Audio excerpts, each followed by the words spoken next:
dois atores estão vivendo um momento de baixa nas suas carreiras, então eles não estão mais sendo chamados para nenhum tipo de papel. E aí a solução parece super simples. Fingir que eles estão namorando, né? Então um namoro de aparências aí pra voltar pros holofotes, mesmo que seja pela fofoca e não pelo talento. O livro de hoje tem relacionamento entre celebridades, tem dinâmica de fã e ídolo e também convivência forçada que vai se transformando em um gostoso namorico. Então assim, tudo de melhor. Oi, eu sou a Marci, este é o Pausa pro Chá, um canal aqui no YouTube pra gente falar sobre livros e também uma newsletter lá no Substack, na qual eu te mando textos meus e mais dicas de séries, filmes, livros, tudo que a gente pode fazer pra aproveitar os nossos tempos de pausa com mais qualidade. O link pra se inscrever na newsletter tá na descrição do vídeo e já aproveita e se inscreve também no canal pra ficar por dentro de todas as resenhas. Agora eu tô gravando vlogs também que vocês pediram, então fica o convite aí de se inscrever no canal também. Bom, vamos lá falar de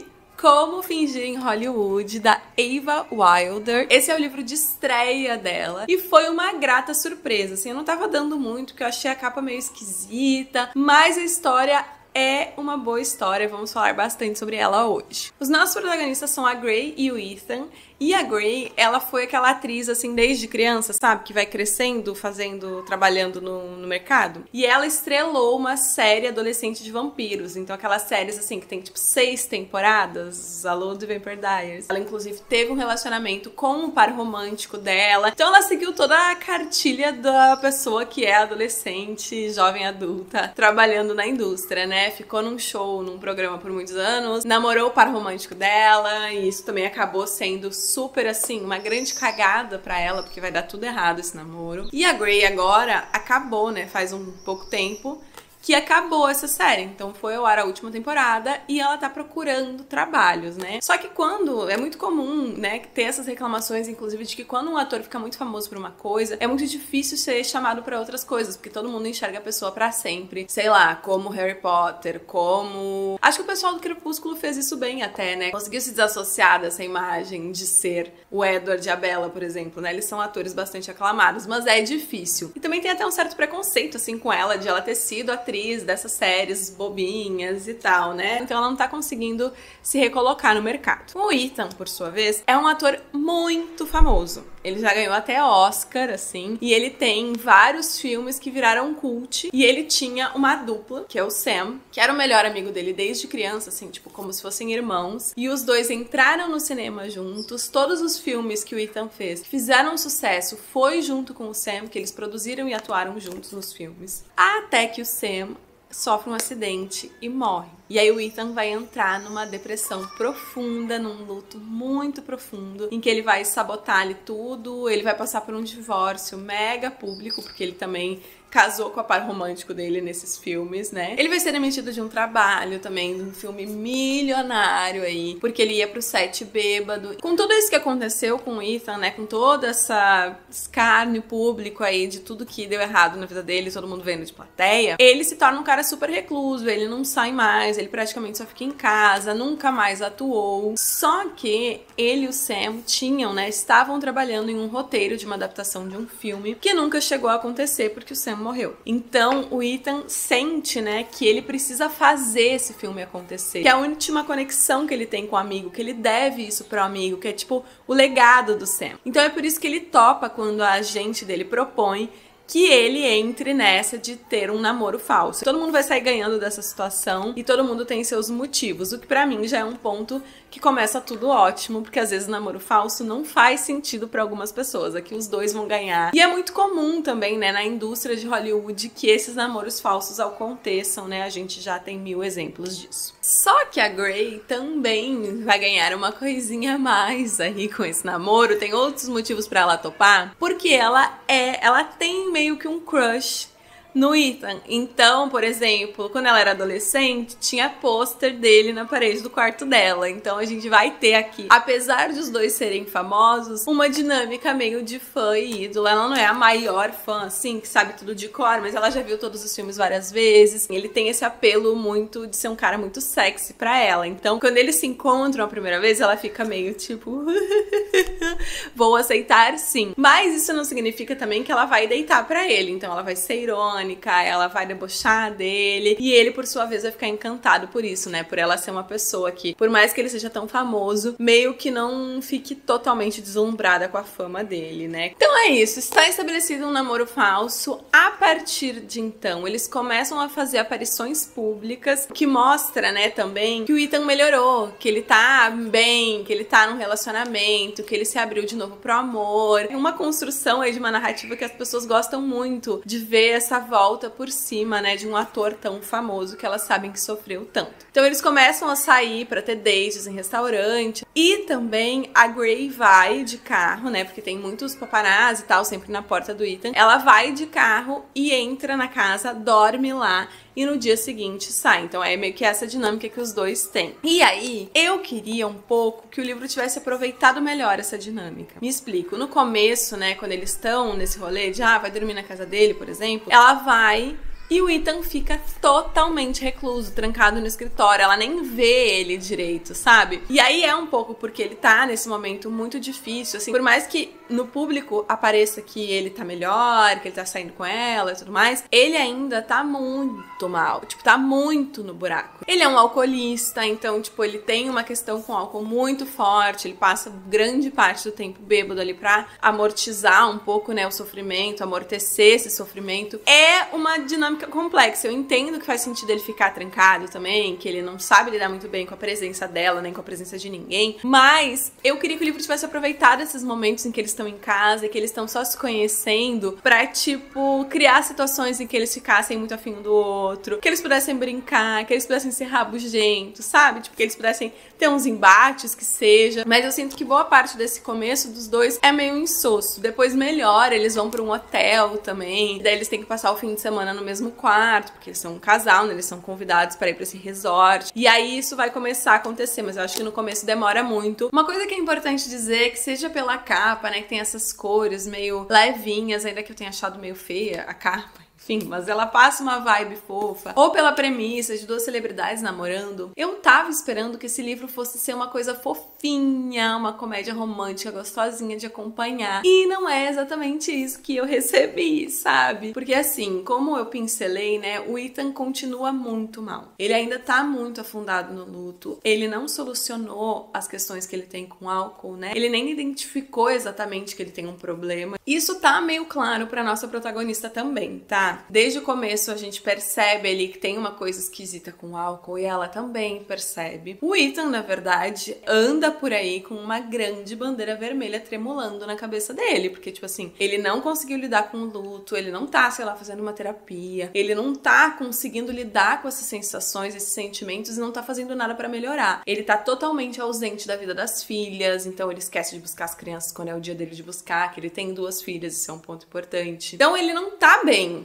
né? E a Grey meio que sabe disso. Só que eu acho também que, como eles são obrigados a conviver mesmo assim, e ela tá acostumada com esse mundo de Hollywood, o ex dela é um lixo humano também, né? Ela meio que aceita que é assim e não vê as coisas tão grave, talvez, como a gente que tá lendo percebe, sabe? E o Ethan, por sua vez, ao estar do lado dela, né, estar nesse relacionamento, estar se apaixonando por ela, realmente melhora. Então ele vai se sentindo mais feliz, menos fechado, menos desanimado, né? Tipo, ele vai se sentindo revigorado à medida que ele vai saindo com ela, vai conhecendo mais dela e tudo mais. Mas, ao mesmo tempo, é importante, eu acho, destacar que o livro não vai tratar a Grey, né, como a solução dos problemas do Ethan. Então ele não vai melhorar e, de repente, virar um homem responsável, que lida com as suas emoções e que dá conta de si mesmo porque ele tá namorando com ela. Não é isso que acontece, tá? Acho que isso é muito importante. Que é uma mensagem, às vezes, equivocada que acontece de que, né, o papel da mulher é meio que cuidar e transformar esses homens. A gente já viu isso muito e o livro não vai fazer isso. Mas é meio natural também, né? Tipo, tu tava vivendo uma vida ali só de sofrimento. Tu começa a sentir as coisas gostosas que vêm com se apaixonar por alguém, com querer que aquela pessoa goste de ti de volta. É óbvio que isso vai mexer ali com as geleiras emocionais dele e vai trazer um pouquinho de esperança pra essa vida que tá totalmente aí pra ele meio que perdida, né? A existência dele tá solta ali no mundo.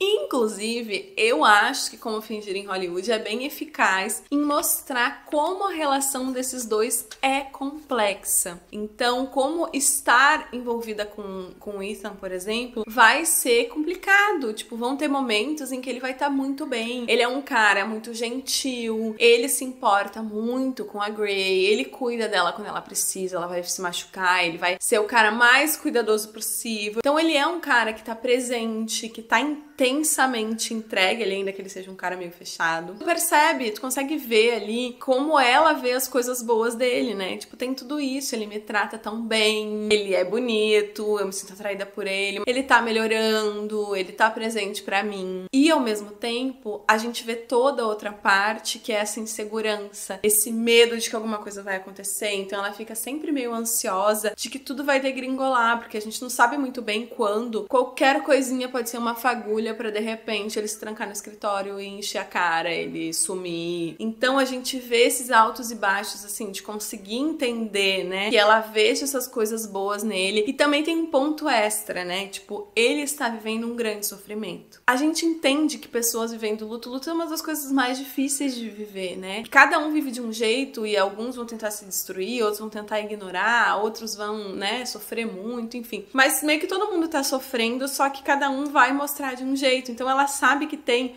uma justificativa pra ele estar desse jeito também. Isso faz com que ela se torne mais tolerante, porque ela sente todas essas coisas por ele, ela vê que ele tem a possibilidade de melhorar, e ela sabe que faz sentido também ele tá sofrendo desse jeito, né, de alguma maneira. Tipo, dá pra entender como é complexo estar no lugar que ela está, vivendo essa relação com esse cara, sabe? Acho que o livro faz isso muito bem, é um ponto alto, assim, que me surpreendeu. Acho que esse livro me surpreendeu o jeito com que ele toca nas coisas, assim, eu tava esperando uma bobagem, e aí, de repente, quando ele começa a tocar, né, nessas questões mais complexas, tinham cenas ali, momentos que eu ficava, ai, realmente é difícil, né? E ao mesmo tempo é uma relação meio tóxica, né? Porque a Grey é sugada pro mundo dele, pros problemas dele, né? E ela vai sendo engolida, assim, um pouco por esse buraco. Então ela começa a ficar tensa com como as coisas vão bater nele, como falar as coisas pra ele, né? E tal. Então a gente vai vendo muito dessas camadas, assim, dessa relação, que é uma relação difícil. Ela é intensa, mas ela também tem pontos negativos, assim, né? E inclusive a própria Grey tem um momento ali, né? Que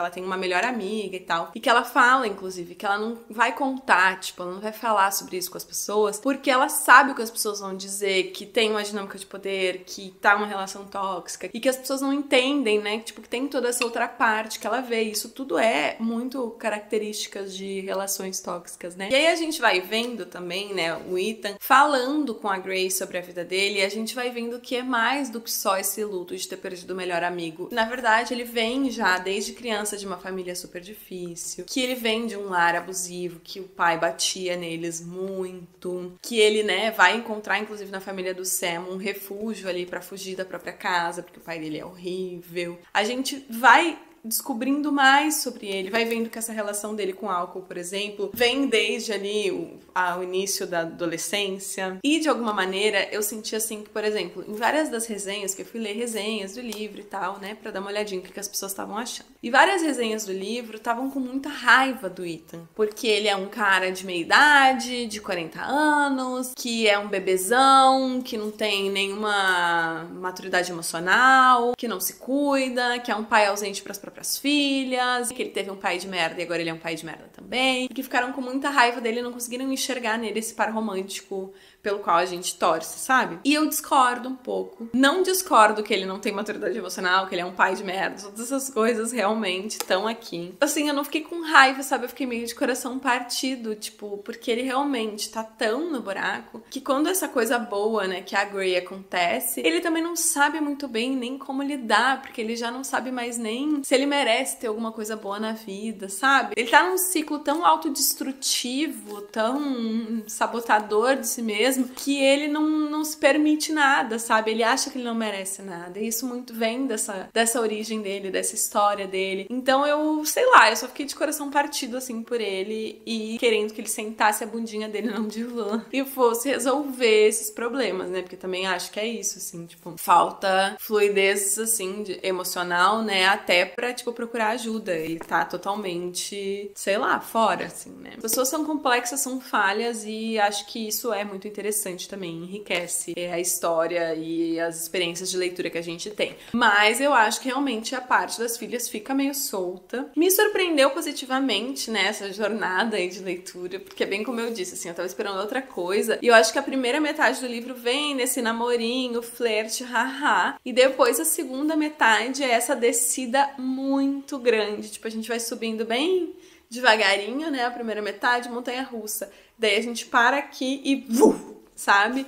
Então a gente vai pra uma jornada bem dura de ele sabotando e destruindo todas as mínimas coisas boas que ele tava construindo ali. Eu acho a personagem da Grey muito legal, assim, porque ela consegue pôr limites, mesmo que ela esteja vivendo essa situação difícil. E às vezes ela não consegue, mas eu acho que ela é muito real, assim. Nem toda personagem precisa, mas eu acho que tu consegue empatizar muito com ela durante essa jornada. E mesmo que todo mundo seja falho, né, e o Ethan seja o mais falho de todos, dá pra torcer ainda assim pra que todo mundo melhore. É um livro que no fim eles poderiam... Eu fiquei até com medo, assim, em algum momento, de que, tipo, começou a escalar pra uma coisa muito dura e muito difícil. E eu fiquei, gente, então nós vamos por aí. Talvez não tenha casal no final, talvez seja só uma história dramática. Alguém me comentou, assim, né, quando eu postei no Instagram que eu tava lendo, inclusive, temos um clube lá no Instagram agora pra gente combinar clubes de leitura, pra gente falar sobre as nossas leituras. Vou deixar o link aqui embaixo. E também o QR Code aqui na tela. E aí, alguém me respondeu assim, nossa, esse livro tem muita energia de Nasce uma Estrela, sabe? O filme. E aí eu fiquei, meu Deus, porque esse filme é uma desgraceira, um sofrimento sem fim. E a pessoa disse, não, mas não é tão trágico, fica tranquila. E porque realmente podia escalar pra qualquer lugar aqui. Mas isso não me impediu de torcer pra que, tipo assim, poxa, tomara que essas pessoas consigam melhorar e seguir adiante, né? Porque tu fica com esse coração meio partido, desolado, de ver que, tipo, mesmo com todos os esforços da nossa protagonista em querer que ele fique bem, tentar ajudar ele, depende dele, não adianta. Tipo, ele vai ter que vencer essas coisas sozinho. Pra além dos personagens que eu achei bem construídos e dessa narrativa que me surpreendeu, que se aprofundou nas coisas, não foi leviana, né, nos assuntos, talvez tirando as filhas, outra coisa que eu gostei muito foi a personagem da ex-esposa do Ethan, que ela é, assim,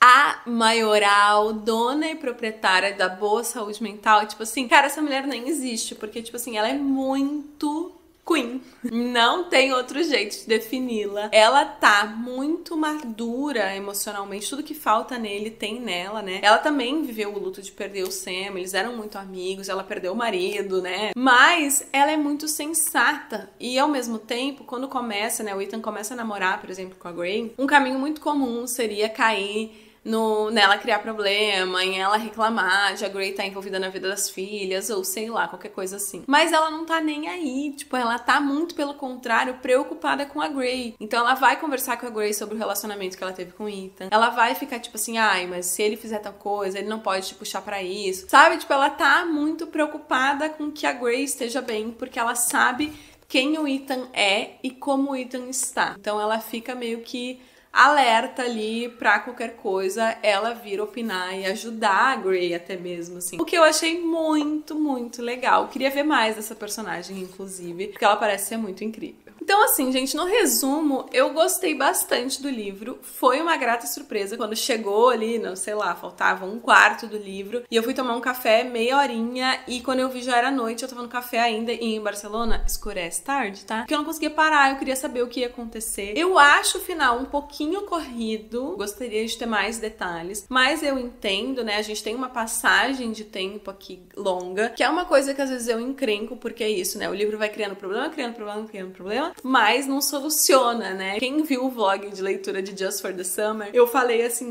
eu tô sentindo que isso aqui tá cheio de pepino, e aí vão meter 6 meses depois ela fez terapia e tá ótima. E foi exatamente o que aconteceu. A gente vai ter uma passagem do tempo assim também. Mas nem isso me irritou, eu acho que faz sentido, senão ia ter que ser um livro muito mais longo. Mas ao mesmo tempo, tipo, tá, beleza, teve o salto temporal, mas eu queria que tivesse um pouquinho mais de detalhe. E o final mesmo, assim, talvez seja um spoiler, pula, sei lá, 15 segundinhos aí. Mas eu não vou falar nada que acontece no livro, é só uma coisa. O livro todo a gente tem 2 protagonistas, né, 2 pontos de vista narrados em terceira pessoa. Além disso, o último capítulo vai ser uma reportagem, uma jornalista, né, contando as coisas que aconteceram e tal, nanana. E aí, eu acho que fica muito rápido. Como é um perfil, a gente não tem muito detalhe, né, uma reportagem. Ela vai contando as coisas, ela mescla os méritos profissionais, os méritos pessoais, as coisas que estão acontecendo. E eu acho que fossem os próprios personagens que me contassem como eles estão se sentindo, assim. Ainda que dê pra ver a vibe dos dois, né, quando ela escreve esse artigo e tudo mais, eu preferia que fosse com eles, assim. Mas é uma leitura gostosa,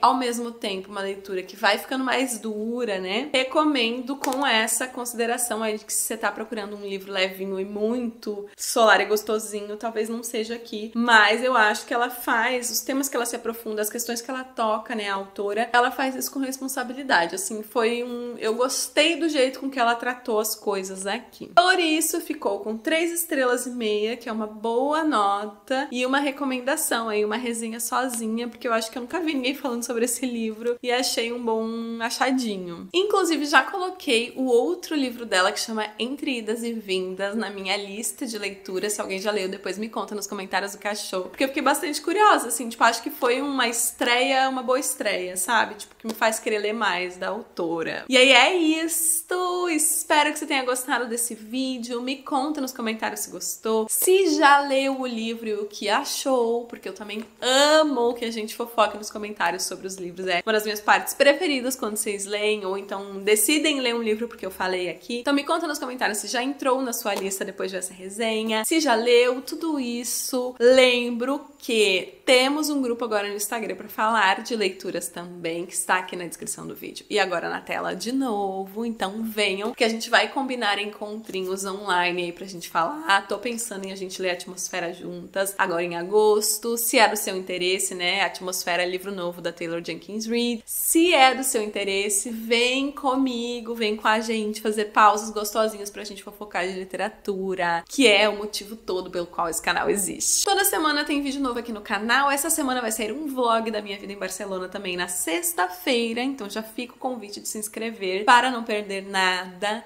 Nos vemos semana que vem para falar de mais livros. Um beijo e até o nosso próximo chá!